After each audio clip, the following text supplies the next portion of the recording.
Salut, je m'appelle Crépin Patrick Cana, je suis pasteur de l'église de la Nouvelle Alliance à Ouch. Le nom de l'église originale c'est New Covenant Church. J'ai décidé par la grâce de Dieu de commencer à poster un petit peu plus de vidéos d'enseignement en langue française aussi. Voilà, puisque nous avons une communauté francophone qui est confinée en ce moment-ci. Et j'ai la possibilité donc de pouvoir partager les messages que je reçois du Seigneur afin que tous les membres de l'Église et ceux qui aimeraient bien en même temps être nourris de ce que nous postons ici puissent avoir l'occasion d'en profiter. Je vais donc partager avec vous une parole qui me tient réellement à cœur et qui est tirée de l'Évangile selon Marc au chapitre 10 du verset 46 au verset 52. Le titre de l'enseignement ou bien du message en réalité c'est « N'abandonne pas ». N'abandonne pas. Avant de commencer, je vais prier si vous me permettez. Père, je vais juste te dire merci pour ce moment. Je me remets entre tes mains, Père. Pendant ce temps, je serai en train de partager avec tes enfants. Je t'en prie, parle-moi. Parle à mon cœur à nouveau. Inspire-moi à nouveau, Seigneur. Sensibilise-moi pour ta parole comme tu aimes le faire. Et aide-moi, mon Dieu, à prendre plaisir, Seigneur, à réellement me nourrir pour pouvoir être capable de transmettre ceci avec Seigneur, vérité comme tu le désires, comme tu le demandes en même temps. Conduis-moi, prends le contrôle et que ce soit toi qui parles et non moi. À ton honneur, Seigneur. Au nom de Jésus, je prie. Amen. Chaque fois que je partage la parole avec quelqu'un, j'ai toujours ce désir là d'entendre parler du Seigneur parce que plus je parle de Dieu, mieux Dieu me parle en réalité. Il y a trois choses par lesquelles le Seigneur intensifie notre relation avec lui. La méditation, lorsque nous méditons la parole de Dieu, la prière, lorsque nous conversons avec lui et le partage, lorsque nous parlons de lui aux autres. Ces trois opportunités que nous avons, en réalité, nous permettent de pouvoir renforcer nos liens avec le Seigneur et de solidifier notre intimité avec lui. Donc, chaque fois que je partage la parole avec quelqu'un, j'ai un très grand plaisir dans mon cœur parce que plus je partage, plus j'apprends et plus j'apprends, mieux je me sens. Mieux je me sens, voilà, je suis beaucoup plus solidifié encore dans ma foi. Donc j'espère que chacun d'entre vous qui écoutez ce message ou bien qui regarde cette vidéo, autrement dit tout simplement, en tireront aussi, vous en tirerez, je veux dire, du plaisir et des révélations que le Seigneur a pour vous. Marc chapitre 10, à partir du verset 46, la Bible nous dit ceci. Ils arrivèrent à Jéricho. Lorsque Jésus sortit de la ville avec ses disciples et une assez grande foule, Bartimée, le fils aveugle de Timée, était assis en train de mendier au bord du chemin. Il entendit que c'était Jésus de Nazareth et se mit à crier, « Fils de David, Jésus, aie pitié de moi. » Beaucoup le reprenaient pour le faire taire, mais il criait beaucoup plus fort, « Fils de David, aie pitié de moi. » Jésus s'arrêta et dit, « Appelez-le. » Ils appelaient l'aveugle en lui disant, « Prends courage, lève-toi, il t'appelle. » L'aveugle jeta son manteau et se levant d'un bond vint vers Jésus. Jésus prit la parole et lui dit, « Que veux-tu que je fasse pour toi ?» « Mon maître, lui répondit l'aveugle, que je retrouve la vue. » Jésus lui dit, « Vas-y, ta foi t'a sauvé. » Aussitôt, il retrouva la vue et il suivit Jésus sur le chemin. C'est l'histoire de Bartimée, aveugle et mendiant, qui est guéri par le Seigneur. Mais ce qui m'a interpellé toujours, en fait, quand j'ai lu ce passage la dernière fois, la première chose qui a attiré mon attention en réalité, c'est le fait que Jésus lui a dit, « Va, ta foi t'a sauvé. » Cet homme est venu pour être guéri, mais Jésus parle de la foi. Pourquoi? Parce que Jésus voit au-delà de ce que l'homme présentait physiquement. Jésus voyait son cœur, au-delà des paroles qui sortaient de sa bouche. On va essayer d'investir ensemble tout simplement pour comprendre ce qui s'est passé dans la vie de Bartimée et réellement ce qui est écrit ici. Là, essayer de comprendre un petit peu en profondeur ce que la Bible essaie de nous enseigner ici. Le titre, rappelez-vous, c'est « N'abandonne pas ». Pourquoi? Parce que chacun d'entre nous avons un espoir. Lorsque nous nous tournons vers le Seigneur, nous avons un espoir sur quelque chose de bien précis. La foi ne se bâtit sur rien d'autre que sur l'espoir. Quelqu'un qui écoute la parole de Dieu et qui laisse cette parole de Dieu entrer dans son cœur, qui ouvre son cœur par rapport à cette parole-là, est animé d'un espoir. Pourquoi? Parce que la parole de Dieu te fait vivre des choses dans ton imagination avant même qu'elle n'arrive. Vous savez, l'espoir, ce n'est qu'une imagination positive, quoi. Celui qui garde espoir sur quelque chose vit dans l'imagination, dans son imagination, où il est en train de vivre la chose à laquelle il croit. En réalité, l'imagination nous permet de pouvoir nourrir notre espoir. Il n'y a pas d'espoir sans imagination vivante. Et il n'y a pas de foi sans espoir qui vit. La Bible nous fait comprendre dans le livre de Hébreux chapitre 11, verset 1, que la foi est une ferme assurance des choses qu'on espère et une démonstration de celles qu'on ne voit pas. Ça veut dire que pour pouvoir avoir la foi, il faudra avoir une assurance sur les choses qu'on espère. Maintenant, lorsque tu espères quelque chose et que ces choses-là deviennent une assurance dans ton cœur, ça veut dire qu'il y a quelque chose tout simplement qui amène l'espoir à devenir assurance. Cette chose qui amène l'espoir à devenir assurance, c'est la vie de cette parole dans ton imagination. Je vais essayer de vous expliquer. Quand tu vas à la station bus et que tu lis sur le tableau d'affichage où il y a les horaires en fait du bus, tu lis par exemple que le bus vient à 13h. Quand tu lis le bus vient à 13h, tu fais le maximum d'efforts d'être là à 13h. Pourquoi? Parce que quand tu lis que le bus vient à 13h, qu'est-ce que tu vois dans ton imagination? Tu vois déjà le bus qui est là à 13h et tu te vois déjà dans le bus à 13h en train de partir tout simplement. Bon, c'est vrai que chez nous en Afrique, généralement, quand le bus vient à être, en tout cas là où moi je viens, quand le bus est terminé à 13h, il faudra l'attendre à 13h30 ou plus tôt, en général. Mais cela n'empêche que lorsque tu vois le tableau qui affiche les horaires du bus, tu sais un petit peu à quelle heure est-ce qu'il vient. Et le fait que tu te déplaces pour pouvoir attendre le bus à cette heure-là montre que tu es en train de démontrer ta foi. C'est ça, en fait, l'application de ce que tu crois à l'intérieur, que tu démontres à l'extérieur. Maintenant, ton imagination te permet de vivre la chose au moment où tu es en train de lire. Parce que tu lis et que tu fais confiance aux horaires qui sont écrits, là, tu te vois déjà entrer dans le bus à l'heure de 13h. En Europe, en réalité, les horaires sont assez bien respectés. Quand tu viens en retard, au contraire, tu te rends compte que le bus est déjà parti. Donc, lorsqu'il est 13h, tu te vois déjà dans le bus. En réalité, quand tu lis 13h, le bus arrive. Cette imagination-là te permet de créer un espoir. Cet espoir-là de te voir dans le bus. Et grâce à cet espoir-là, tu gardes cette ferme assurance-là que cela sera ainsi et tu exécutes tout simplement. Voilà, tu t'exécutes à pouvoir vivre la chose avant qu'elle ne vienne. En te déplaçant pour être dans la station bus à 13h, avant 13h même, en fait, montre que tu es en train de vivre la foi qui est à l'intérieur, qui est née à l'intérieur de ton cœur pendant que tu es en train de lire l'oreille du bus. J'espère que je me fais comprendre. Autrement dit encore, vous savez, la plupart des gens disent très souvent qu'ils n'ont pas de foi, ils ne croient en rien et qu'on sort, c'est des bêtises, quoi. C'est pas vrai. Parce que chacun d'entre nous, il y a des choses que nous partageons. Il y a trois choses générales que nous partageons dans la vie, où chaque être humain partage. Physiquement, il y en a deux, spirituellement, il y en a une. Les deux choses, en fait, spirituellement, je vais dire, il y en a deux et physiquement, il y en a une. La chose physique que nous partageons tous ensemble, c'est le sang. Le sang, en quelle forme? Parce que chacun d'entre nous a, bon, c'est vrai qu'il y a plusieurs sortes de groupes de sang, mais tu vas te rendre compte que ton groupe de sang par lequel tu vis, un Chinois peut le porter, un Européen peut le porter, un gars de l'Amérique peut le porter et qu'on sort. Tu peux avoir le sang à l'hôpital de quelqu'un qui vient carrément de l'Inde. Et vous partagez le même sang. Et ce sang te donne la vie. Parce que tu en avais besoin durant l'opération ou quoi que ce soit d'autre. Les deux choses spirituelles que nous partageons le plus, en réalité, en tant qu'être humain, c'est la foi et le péché. Nous naissons tous pécheurs selon la Bible, parce que tous, à un moment ou à un autre dans notre vie, en dehors du fait que nous avons hérité du péché originel d'Adam, nous commettons des erreurs. Nous brisons la loi de Dieu une ou deux fois dans notre vie. Et de deux, nous partageons ce qu'on appelle la foi. La plupart des gens pensent que lorsqu'on parle de foi, on parle uniquement de croire en Dieu. En réalité, la foi est l'une des choses les plus partagées au monde, quoi, parce qu'il y a des choses que tu fais sans même réfléchir, parce que tu as foi en ces choses-là, tu ne t'en rends même pas compte.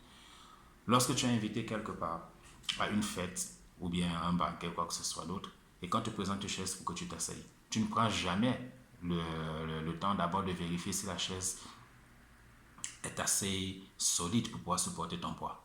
Tu ne prends jamais la peine de vérifier d'abord si la chaise est bien fixe pour ne pas pour ne pas s'écrouler quand tu vas t'asseoir dessus. Au contraire, tu prends la chaise, tu t'assois normalement.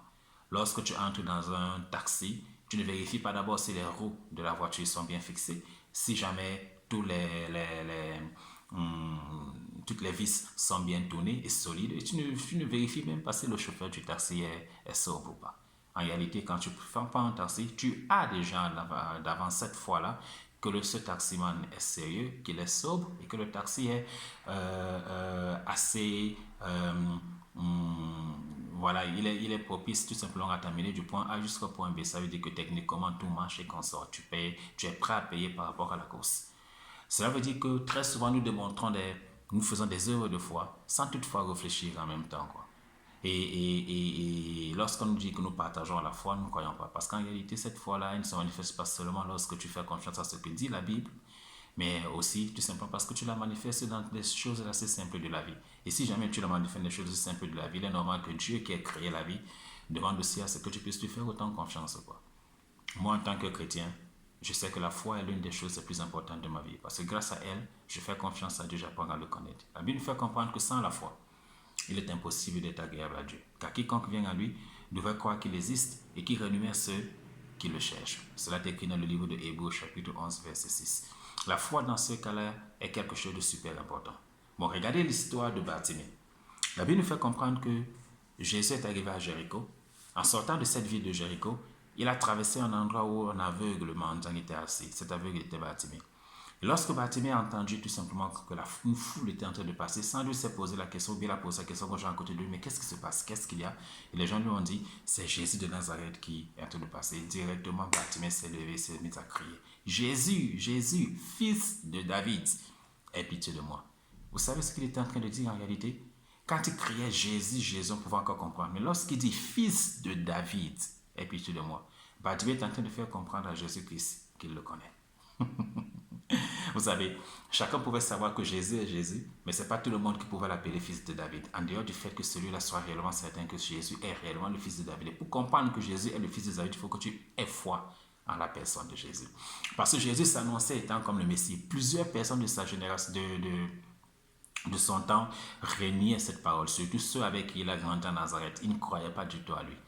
Pratiquement, il y a certaines villes dans lesquelles Jésus n'avait même pas autorité, comme Nazareth, Bethsaida et Capernaum. Ce sont des villes dans lesquelles, vraiment, malgré les miracles que Jésus a accomplis, beaucoup de personnes restaient sceptiques par rapport à son œuvre, par rapport à sa mission, par rapport à la personne qu'il est.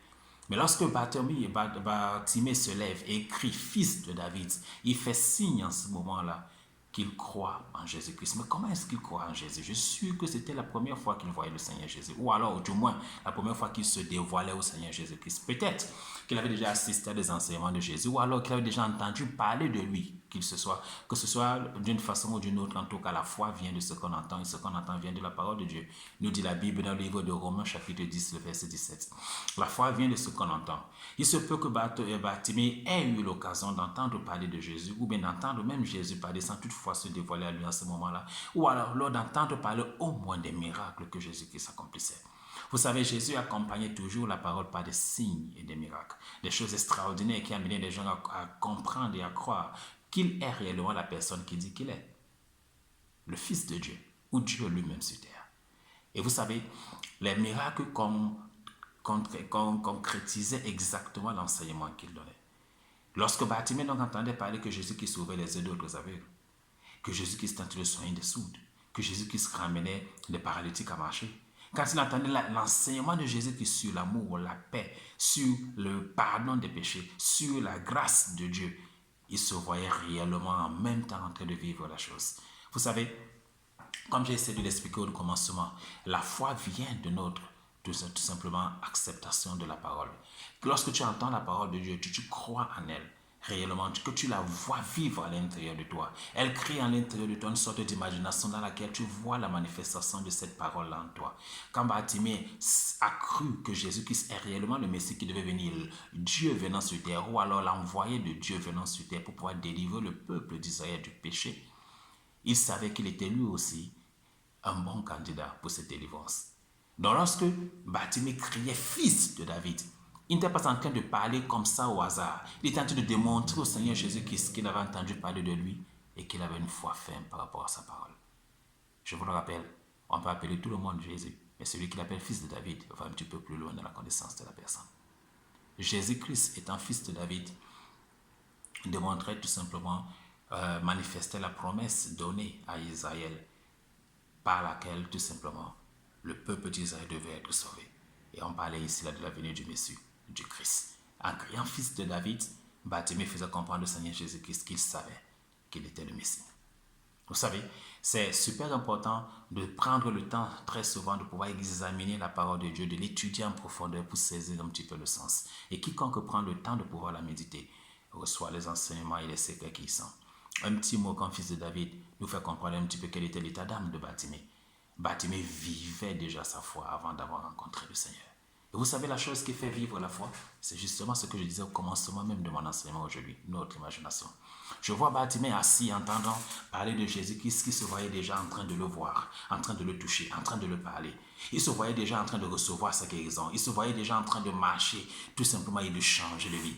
Il était un mendiant, un rejeté du peuple. Il se sentait sans doute parmi ceux qui sont du bas peuple, voyons les retardés, tous ceux qui sont carrément inutiles au peuple, quoi. Et de plus, c'était un mendiant. Vous savez, les mendiants, surtout dans ce temps-là, ils constituaient des personnes qui étaient généralement super méga pauvres. Des personnes qui ne vivaient que des petits grains d'espoir qu'on leur donnait jour par d'autres personnes dans la vie. Alors, un homme comme celui-là, étant limité comme elle, se voyait déjà vivre tout simplement cette transformation-là pendant qu'il écoutait la parole du Seigneur Jésus-Christ. Voilà comment est-ce que la foi naissait dans le cœur et dans la vie de Bartimée. De manière à ce que quand seulement il a su que Jésus-Christ passait, il a su que sa chance de changement est arrivée et le gars ne pouvait pas la laisser partir. Il a sauté d'un bond, il s'est mis à crier, Jésus, fils de David, aie pitié de moi. Et regardez ce qui s'est passé. Pendant qu'il était en train de crier, les gens qui étaient autour de lui se sont mis à le faire taire. Ils se sont mis aussi à crier, à dire, tais-toi, arrête de nous importuner, cesse de nous déranger, ne l'appelle plus. Vous savez, sans doute Bartimée aussi, en criant comme ceci, essayait de rejoindre Jésus. Vous savez, Jésus était entouré d'une foule. Je me vois les gens en train de le pousser, de l'amener à se taire, de l'amener à se rasseoir, à le ramener là où il était assis exactement. Mais Bartimée, plus on le pressait pour l'amener à se taire, plus fort il criait. Vous savez ce que cela veut dire? Plus les circonstances de la vie vous amènent à renier un petit peu la chose à laquelle vous croyez, plus vous êtes amené à crier votre foi. Bartimée ne se laissait pas impressionner par ce qui était à l'extérieur. Parce que Bartimée avait un combat qui était super difficile à pouvoir gagner, quoi. Je vais l'expliquer tout à l'heure. Lorsque je vais expliquer pourquoi est-ce que Jésus qui s'est pas arrêté au commencement quand Bartimée a commencé à crier. Mais Bartimée devait en même temps surpasser les gens qui étaient autour de lui. Pourquoi? Parce que, regardez, il était limité déjà physiquement parce qu'il était un aveugle. Il ne voyait pas du tout la route. Il pouvait entendre sans doute les gens passer, mais quand il y a beaucoup de gens qui passent quelque part, même un aveugle peut se tromper. Donc il pouvait ne pas savoir où Jésus se trouvait. Il était limité aussi physiquement parce qu'en tant que mendiant sur la gauche, c'est pas sûr que Bartimée sentait un bon parfum. Et je suis sûr et certain pratiquement qu'il puait. Et vous savez, ce genre de personnes généralement s'habillaient avec un seul vêtement durant un bon bout de temps, surtout qu'ils étaient des personnes assez pauvres. Et aussi, cela les amenait à être reconnus de loin. L'odeur uniquement de leurs vêtements pouvait t'amener à croire et à voir Bartimée de loin. Par son odeur, tu peux reconnaître que non, Bartimée est assis quelque part là-bas, même si tu ne le voyais pas. Donc, tout cela amenait les gens à le repousser. Et c'était une barrière aussi interne que Bartimée devait surmonter. Mais plus on le poussait, plus il criait. Posez-vous la question, pourquoi est-ce que Jésus qui se s'est pas donc arrêté quand Bartimée a commencé à crier au commencement? Quand Bartimée passait, tout simplement, quand il passait à côté de Bartimée et que Bartimée a commencé à crier, pourquoi Jésus ne s'est pas arrêté? Pourquoi est-ce que Jésus ne s'est pas arrêté? Est-ce qu'il n'avait pas entendu sa voix? Je doute fort. Je doute fort qu'il n'ait pas entendu. Je crois même qu'il avait entendu. Je crois même que certainement le Seigneur Jésus-Christ continue à marcher afin que Bartimée puisse parler plus haut que ses propres barrières, plus haut que ses propres incertitudes et plus haut que les doutes qui pouvaient naître dans son cœur. Parce qu'il n'est pas facile à un homme de pouvoir démontrer sa foi, surtout lorsqu'il y a des personnes qui essaient de le faire taire de tout. La foi est une ferme assurance des choses qu'on espère et une démonstration de celles qu'on ne voit pas. Montrer aux autres autour de nous que nous croyons réellement à Dieu est quelque chose parfois qui nous demande à surmonter d'énormes difficultés. Vous savez, Bartimée était limité intérieurement par sa propre, on appelle ça comment en français, par son propre handicap en tant qu'aveugle. Il se sentait déjà lui-même, depuis l'intérieur, il se sentait pratiquement comme quelqu'un du bas peuple, voilà. Il savait qu'il était du bas peuple, il savait qu'il n'avait aucune valeur devant les gens. Il se sentait sans doute de temps en temps condamné. Et quand on entendait les gens dire, toi tu pues, sors, quitte de là et qu'on sort, il pouvait se sentir encore beaucoup plus mal que ça. Il se sentait sans doute pas du tout justifié ou alors à même de pouvoir se tourner vers le Seigneur. Mais cependant, il fallait que la confiance qu'il portait en Jésus, l'amour qu'il voyait venir de Jésus, que sans même avoir rencontré le Seigneur à l'avance, l'amour qu'il recevait déjà de Dieu avant même que Dieu puisse le rencontrer, il fallait qu'il laisse cet amour-là, cette foi-là, cette assurance qu'il avait dans son cœur, parler plus haut que les handicaps qu'il avait dans sa vie. C'est la raison pour laquelle il criait encore plus fort. Et en dehors de cela, toutes les oppressions qu'il avait, les gens qui le poussaient, les gens qui la menaçaient, ceux qui criaient sur lui et comme ça, il devait surmonter ça aussi. Parce que qu'est-ce que les gens du bas peuple ont comme difficulté? En dehors du fait qu'ils se sentent généralement eux-mêmes condamnés ou alors qu'ils se rabaissent encore plus vivement eux-mêmes, ils doivent surmonter en même temps la difficulté de ceux-là qui les regardent de haut. Il n'est pas facile pour un aveugle de faire entendre sa voix. Il est encore beaucoup moins facile pour un mendiant de faire entendre sa voix. Surtout lorsque tous ceux qui se sentent bien supérieurs à eux, à ces mendiants-là, leur disent, taisez-vous, vous n'avez rien à dire. Qui êtes-vous pour pouvoir parler? Bartimée devait surmonter ce genre de difficultés. C'est la raison pour laquelle j'adore ce passage. Pendant qu'il était en train de l'oppresser, il criait encore plus fort. Pourquoi? Parce qu'il libérait la foi qui était à l'intérieur de lui. Mon frère, n'abandonne pas. Quelle que soit la chose à laquelle tu fais confiance au Seigneur, s'il te plaît, n'abandonne pas. Quelle que soit la promesse que le Seigneur t'a donnée, n'abandonne pas. Que tu vois la chose s'accomplir ou pas, n'abandonne pas. Que tu vois les traces venir ou alors cela semble complètement mort, n'abandonne pas. Ne laisse point les incertitudes et les doutes prendre le dessus de ta foi, le dessus sur ta foi. Ne laisse rien carrément envelopper ta foi et la faire taire. Au contraire, lève-toi, crie beaucoup plus fort, crie, parle. Fais démontrer ta foi de façon beaucoup plus vive, que ta foi parle au-delà des barrières que tu rencontres dans ta vie. C'est ainsi que tu attires l'attention de Dieu.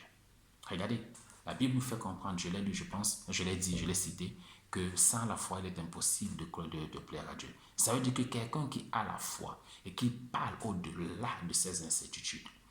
Vous savez, Abraham a été appelé dans la Bible le père de la foi. Et vous savez, il n'est pas appelé le père de la foi parce qu'il ne commettait pas d'erreur, parce qu'il n'avait jamais eu de doute, parce qu'il n'avait jamais eu d'incertitude. Les incertitudes et les doutes sont normales. J'imagine Bartimée qui est en train de crier 2 ou 3 fois, Fils de David, aie pitié de moi, mais Jésus continue sa route. J'imagine déjà Bartimée dans sa tête en train de réfléchir, mais pourquoi Jésus-Christ ne s'arrête pas? Pourquoi est-ce qu'il ne m'entend pas? Est-ce que pour lui aussi je suis en train de sentir? Est-ce que pour lui aussi je suis quelqu'un qui n'est pas de valeur ou quoi que ce soit? Mais non, je vais continuer à crier parce que je crois en la personne qu'il est. Je sais ce qu'il a déjà fait et je crois qu'il a de l'amour assez grand pour moi et je sais qu'il est fidèle par rapport à ce qu'il enseigne. Alors Bartimée crie encore plus fort. C'est ainsi que nous devons encourager notre propre foi, nous voir en train de vivre la promesse avant même qu'elle arrive et de crier encore plus fort notre foi au Seigneur, quelles que soient les circonstances autour de nous. Je t'encourage, mon frère, à marcher avec cette assurance-là et à parler haut quand les difficultés veulent te faire taire. Voilà que Bartimée, criant plus fort, a attiré l'attention du Seigneur. Vous savez, l'une des choses sur lesquelles je suis sûr et certain que Jésus qui s'est passé par là, justement, c'est parce que Bartimée croyait en lui. Je connais l'histoire de Zachée, l'un des collecteurs d'impôts, des plus petits tout simplement d'Israël, qui était l'un des hommes les plus riches en réalité de la ville de Jérusalem, qui avait entendu parler de Jésus-Christ, lui aussi sans toutefois l'avoir connu. Et quand Jésus-Christ passait à côté de lui, il a fait tout et tout pour pouvoir le voir, jusqu'à monter sur un arbre. Et vous savez ce qui m'a étonné dans l'histoire? C'est que lorsque Jésus-Christ l'a aperçu, Jésus-Christ lui a dit, descends parce que je vais aller souper chez toi aujourd'hui. La foi que tu as, elle attire Dieu vers toi. Je veux que tu le saches. Tant que tu prends soin de la foi qui est dans ton cœur, quand tu prends soin, on va parler dans un autre enseignement de comment prendre soin de la foi, de la foi qui grandit en nous. On va en parler dans un autre enseignement. Mais tant que la foi qui est dans ton cœur vit,